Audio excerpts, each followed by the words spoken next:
In today's modern rock world, how do you tell the line between social messaging and entertaining people still with your shows? That and more. We're getting the altered view from AJ from Fire from the Gods.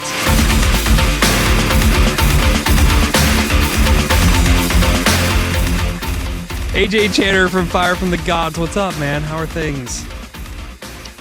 Yo, it's been a little while, man. I'm bad times 2 right now, so things have been a little chaotic.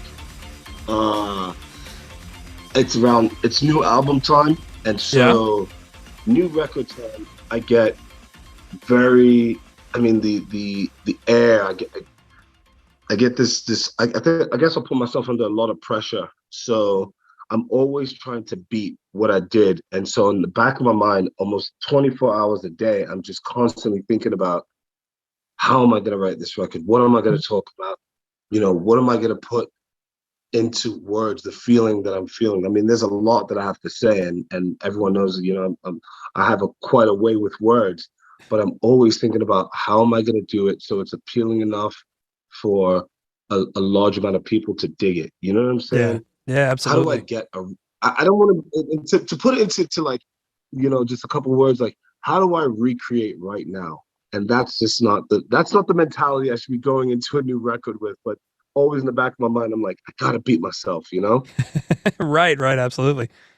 Now, do you go into parenting the same way too? Because, like you said, you're a new dad again.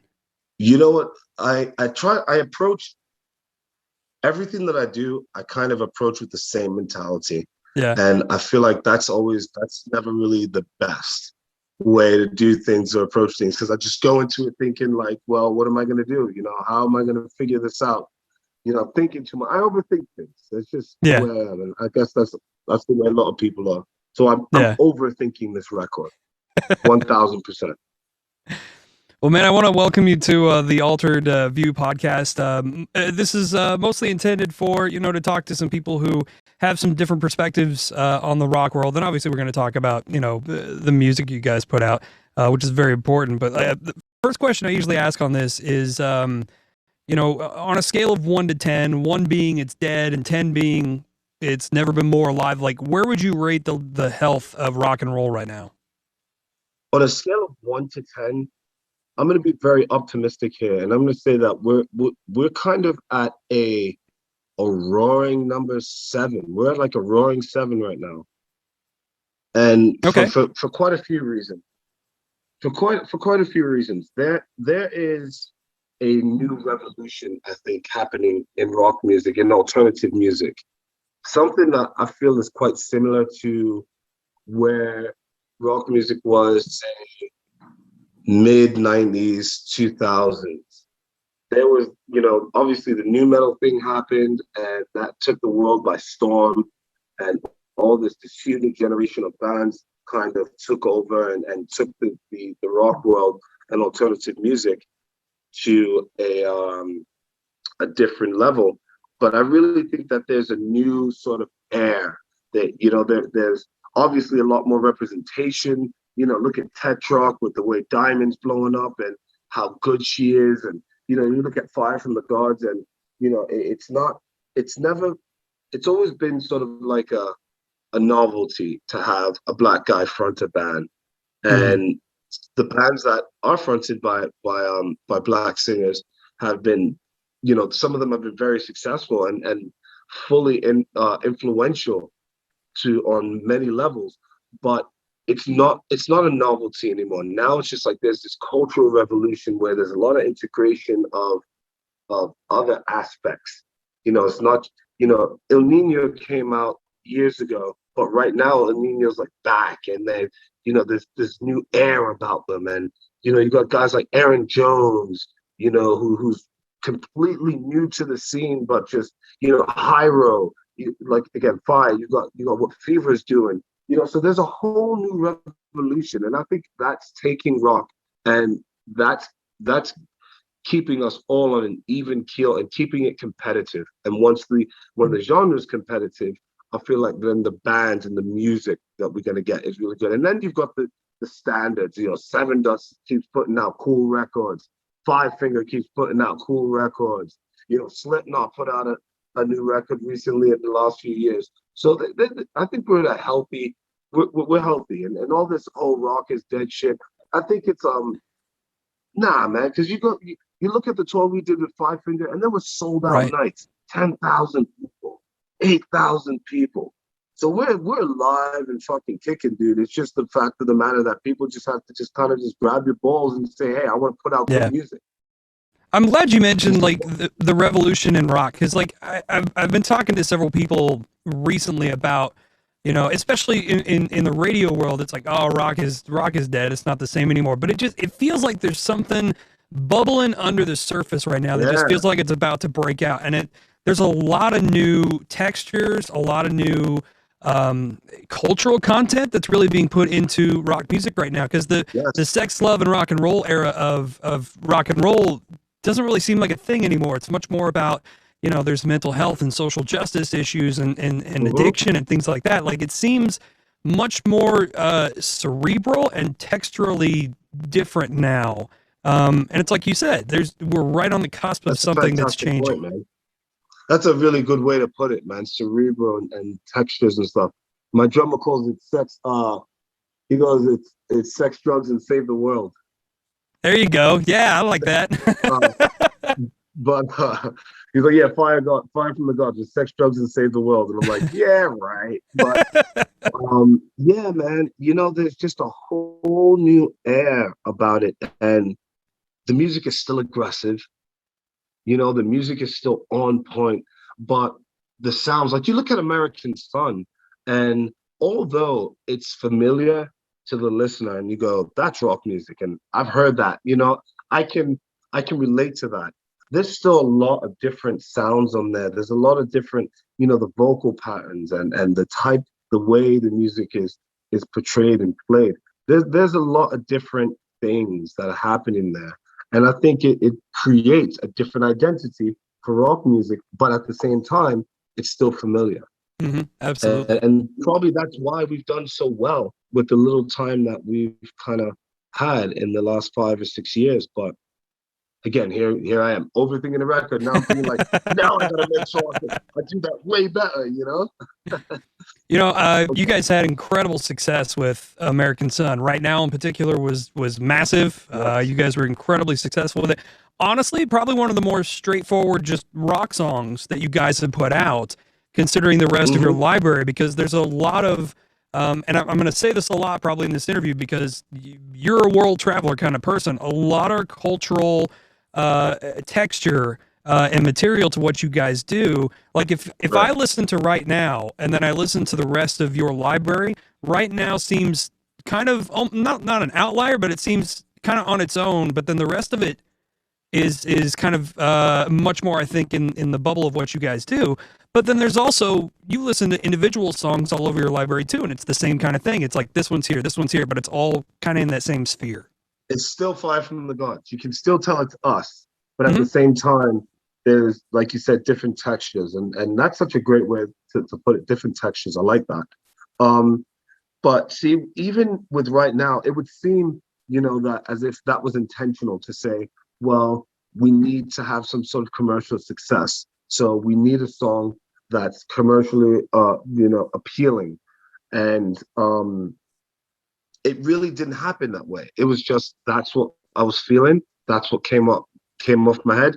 And being that we worked with a really good producer, he was able to steer the album and steer songs and singles like Right Now in that direction. And it just benefited us tremendously. That's something I really appreciate about the music from you guys is that none of it feels forced, none of it feels overproduced or like just Yeah, overdone. Like it all feels natural and it feels real. And I think there's a craving for a genuine nature to content that people are it's honest, consuming man. right now. Yeah.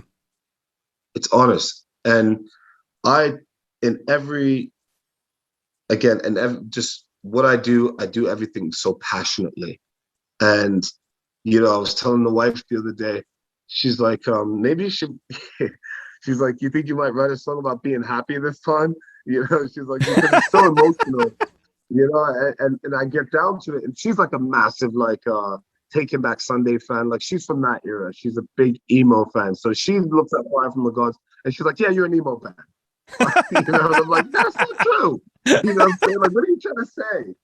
But the music's emotional and it's real and it comes from an honest place. So if it stirs an emotion and it gets a reaction, then I know I've done something right. And if you want to call it that, by all means, call it what you want. I just want to make sure we're honest and we're true, and we get the reaction that is merited.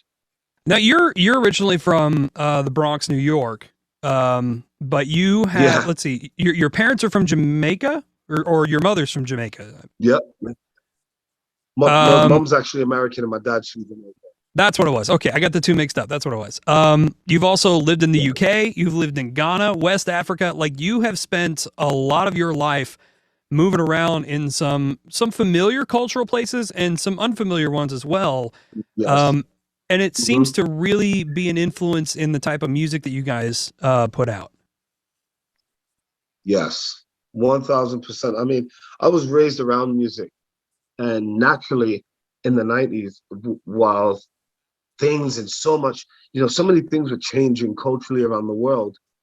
Hip hop was becoming a lot bigger. World music, as it was called, punk rock was still, had its kind of claws and grip on the world of music. So I was getting all of that, man, and getting that via reggae music. And then at the same time, the very politically charged upbringing that I had, it was only natural that I was going to progress and talk about the things that I talk about through my music, which I don't believe that we're politically conscious as so much as we are socially conscious.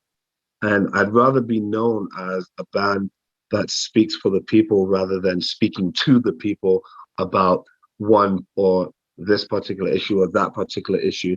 And that only is indicative of the upbringing that I've had, because I've just had so many different perspectives and been able to see life through a very different lens and portray that through the music. And I want people to understand that and to get it from me. And again, that's part of the honesty of Fire from the Gods, that, with the song like Excuse Me, there's the little patois bits, there's the hip hop bits, and then there's just there's straight up screaming and metal aspects of it. It's just, I want people to understand that, yeah, that's where I'm coming from. But at the same time, I'm speaking to you because I think I can relate to some degree. Yeah, you guys, when people think about like rock bands and rock shows, they think, "Oh, I'm going to be entertained." But you guys have a very, prominent social message, like you said, in the music that you guys put out. Like, Yes. what would you say is maybe the more important aspect of that, the entertainment side of things, or the social message? Or, I mean, how do you toe that line, I guess? Wow, man, you're on it, brother. You are on it. Um, you know,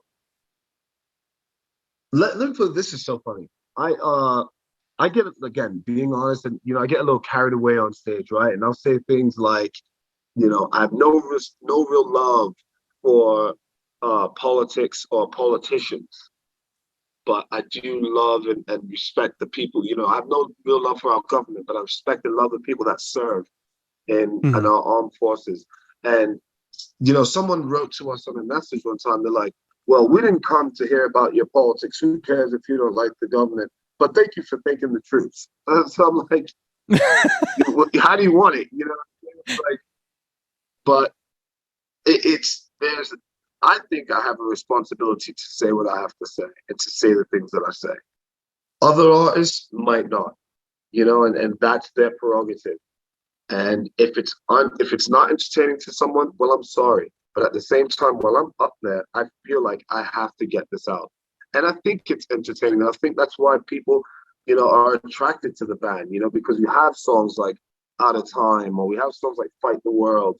And these songs are cool, and they ebb and they flow. And there's a peaks and valleys to our set that I think really keeps the band, which keeps it interesting. And at the same time, you can also come away with feeling like, inspired. It's peace, love, and inner strength. That's the message. The underlying, it's an underdog story, and everyone can relate to that. So yeah, be entertained. We don't have the pyro and the all the other the backdrops and stuff, but the band really sets the tone, and we've got a lot of energy. So it's very entertaining in that regard. But at the same time, I think people, and what I strive for is I want people to come away feeling inspired. Well, I would say you don't have the pyro and the big backdrops yet. I'm sure that's coming for you guys. Every time we talk to Zoe, he's like, okay. So Zoe for 5 minutes, he's like, yeah, I'll get you pyro. I'm like, bro, slow. He's like, I got you. I'll get you pyro. Next tour. You mentioning some of the songs that you guys have and the social messages you want to put out there. There was one that stuck out to me, especially considering some current events that are going on. The Voiceless that you wrote 4 or 5 years ago, I think. That was the 2 or 3 albums ago.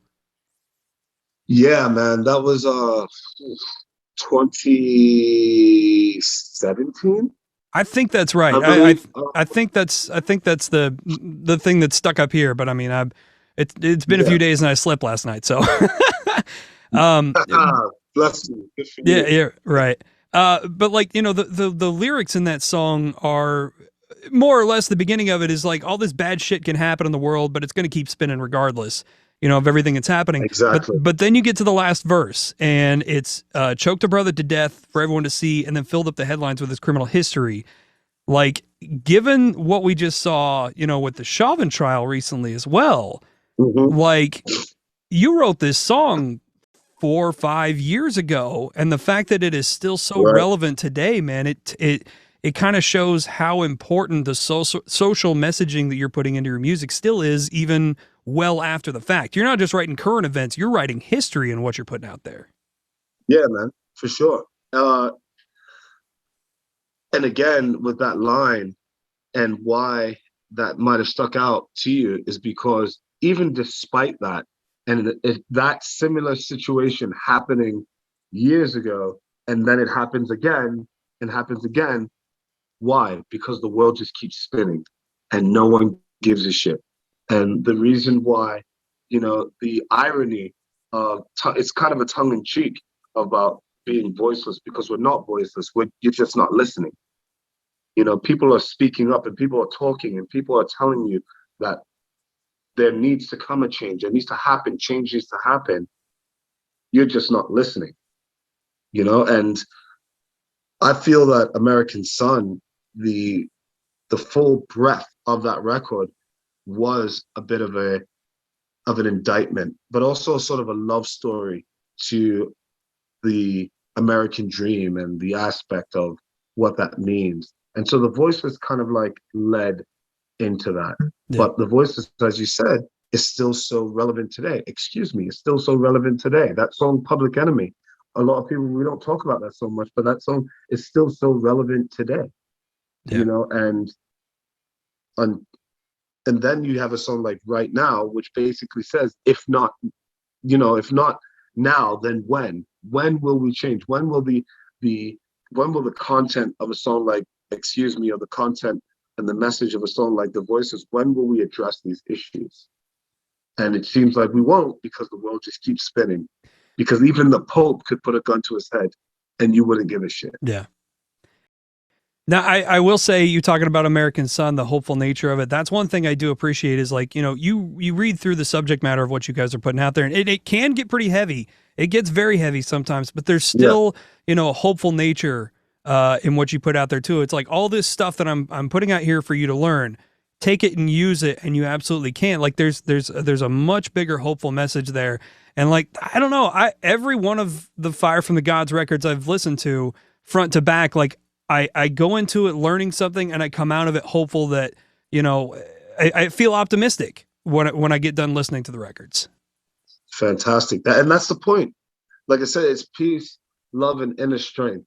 So, find that inner strength, find what it takes to come out on top. Like Lifeline, Lifeline on narrative is, although I've been through this, although I've gone through these this trial, this tribulation, I still have this idea that in myself that I can pull myself out of this gutter. No one's going to save me but myself. And that's the idea that I'm trying to convey and portray with Fire from the Gods' music is you're gonna have to find a way. Life will beat the shit out of you, but sometimes you gotta get mad and you gotta fight back. There you go. I like that message. It's happened a time or two to me. I think it's like you said, it's probably happened to everybody at some point. Oh yeah. Yes, sir. Very much so. Well, let's come back to talking about just rock in general for a little bit. I know we mentioned it earlier, kind of this thing bubbling under the surface of rock right now. Hip hop has this big movement right now where certain artists are featuring other artists on their tracks and their music and stuff. It's almost to the point where it's difficult to find a track that doesn't feature somebody else. Rock is rock. Yeah. Like rock has started doing that a little bit too, and I'm curious, like, pulling in other artists from other bands and stuff. Is that a trend that you see continuing? It's something you like to see more of? Yeah, 1000%, man. I'd love to see a little bit more of the collabs, and because hip hop and rock, I think, share a very similar ethos and a very similar history. It's music from it's real, honest music from people telling real, honest stories, which other genres of music, obviously have. You could make the same argument for country rock and stuff like that, but I think rock and hip hop are very similar in the way the way the message and the way the music is delivered. And so it makes sense. And it shouldn't be something we should shy away from. I mean, look at Hyro, man. Hyro's got all these features, and he's got this whole mixtape vibe, which is something rock has never seen. But that's an aspect of hip hop that he's brought into the rock world that I think is really cool. And it's expanding, a lot of people's horizons. It's really like, Dave Draymond on a song with a rapper. It's kind of sick. You know what I'm saying? It has a different feel. It's not just like Limp Bizkit or Rage Against the Machine, which were very straightforward rap rock bands. It has this idea that there's something new happening. The Trippie Redd Deftones thing, with Chino, like, hate it or love it, it's fucking cool. It's really cool. And we do the same thing. I mean, we build songs from, say, a hip hop beat. We'll start like All My Heroes Are Dead. That started out, that was just a rap beat. That was just like a hip hop beat in the studio and me going off.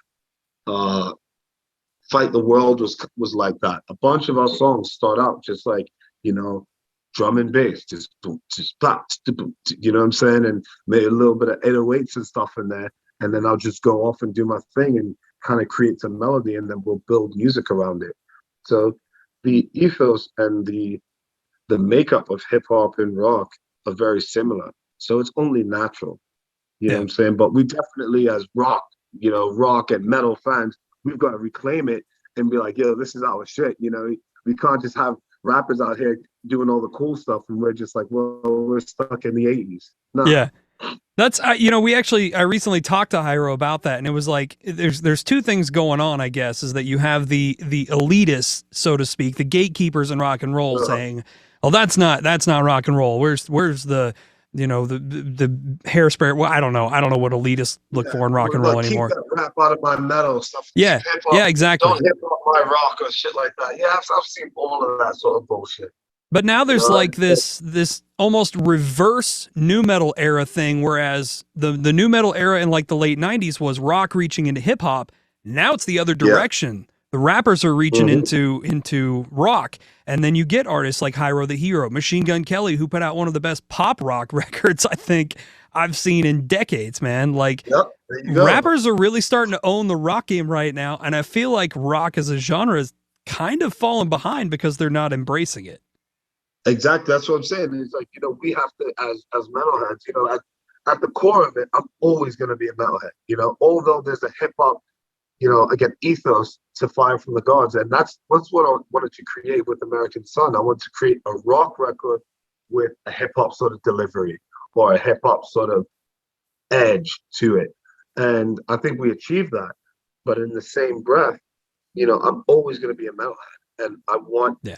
I'm always going to put out heavy music. And Five from the Gods live is always going to be fucking heavy. It's not going to be this, this pain, less hands in the air, get it. We're out there pounding, putting it in there. You know what I'm saying? We want the circle pits. I want crowd surfing. Mosh pits are where I find life. You know what I'm saying?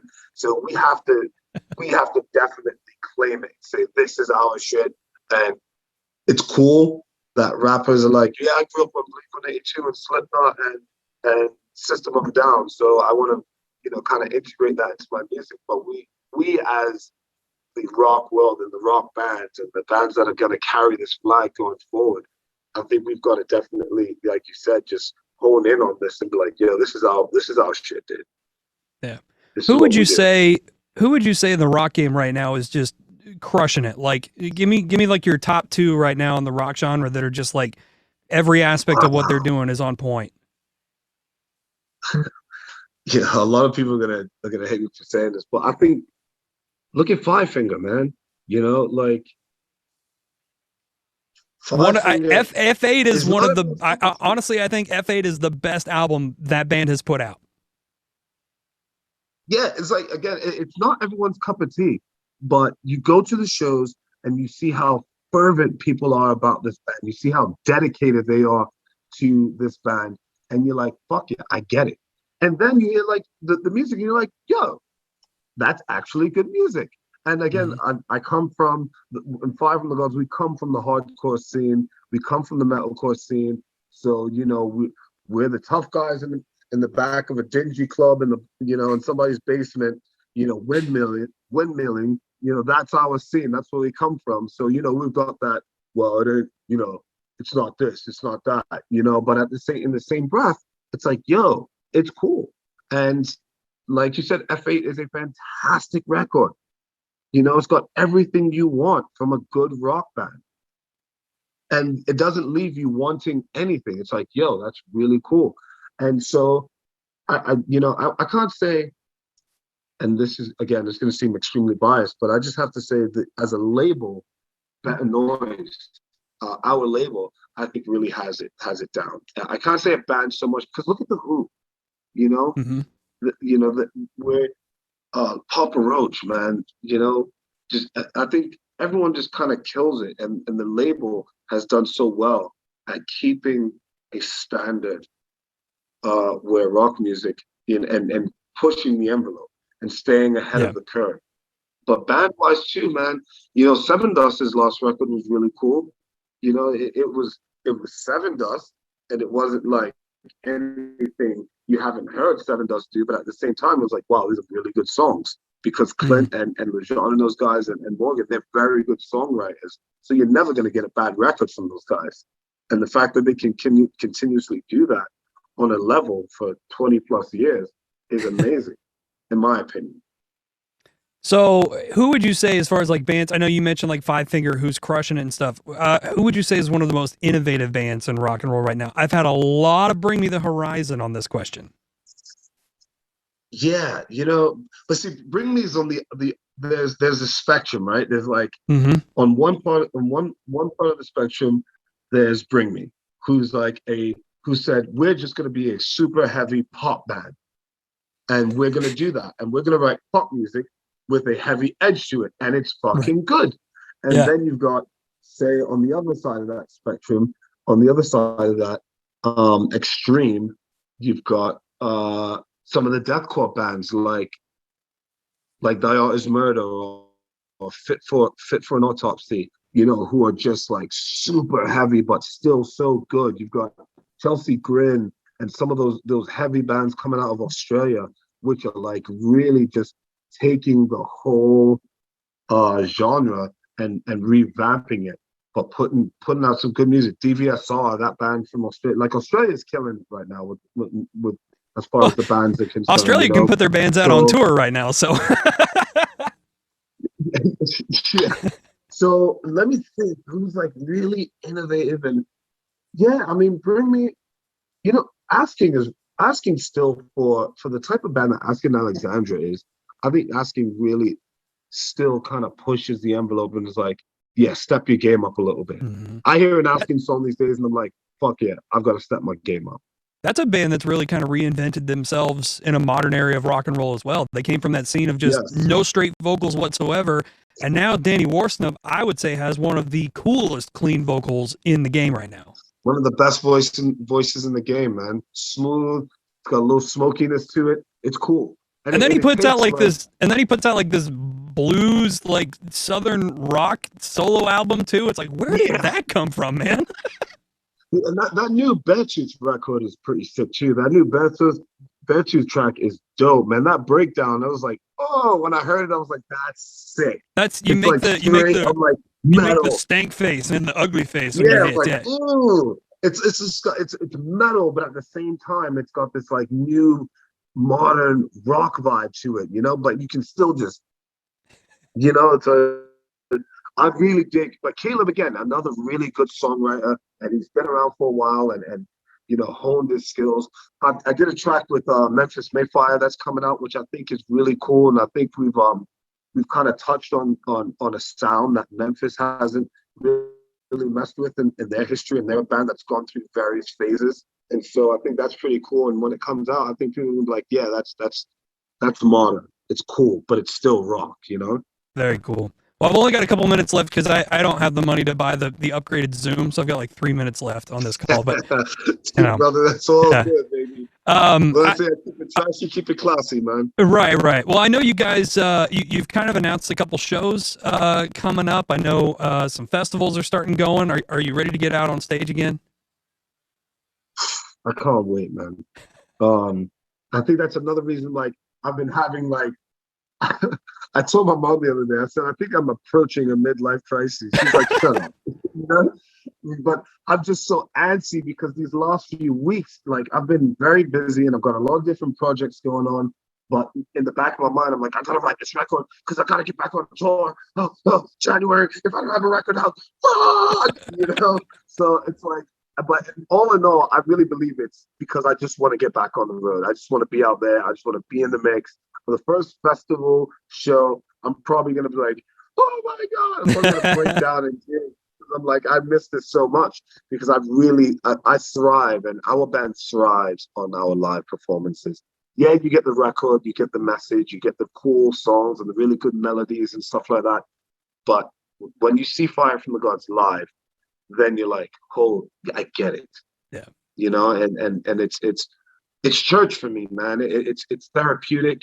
It's that's like my pulpit for the set for the 30 minutes or the 25 minutes or the hour. You know, that's my place of peace, my place of zen. But at the same time, I'm just giving everything I've got to the world and just saying, please listen. You know, and it might sound baggish, but it's like, hey, just listen to what I've got to say because I'm telling you, it might make sense to you. Yeah. Well, hopefully the next time we get to talk is going to be in person, either, you know, next to a tour bus or back in a green room backstage, something like that. Man. I'm stoked. Yeah, I'm stoked to see you guys again, and it'll be good to see people in person as well. Yeah, man. You know, I dig the fist bump, bro. You know, it's like I don't mind shaking hands, but I dig the cultural acceptance of the fist bump because I grew up on fist bumps, so I like it now. It's like, yo, you know, everybody fist bumping each other. Forget a handshake. But yeah, we can fist bump in person, man. There we go. I got about 30 seconds left here, so I just want to say thank you so much, AJ, for the time, man. And man, this has been a blast talking with you, man. I'm glad we got to do it, man. Thank you so much for the patience. I appreciate you. Absolutely, brother. Take care. Take care of the family, and we'll see you out on the road soon, brother. Respect, man. Be good. Peace out.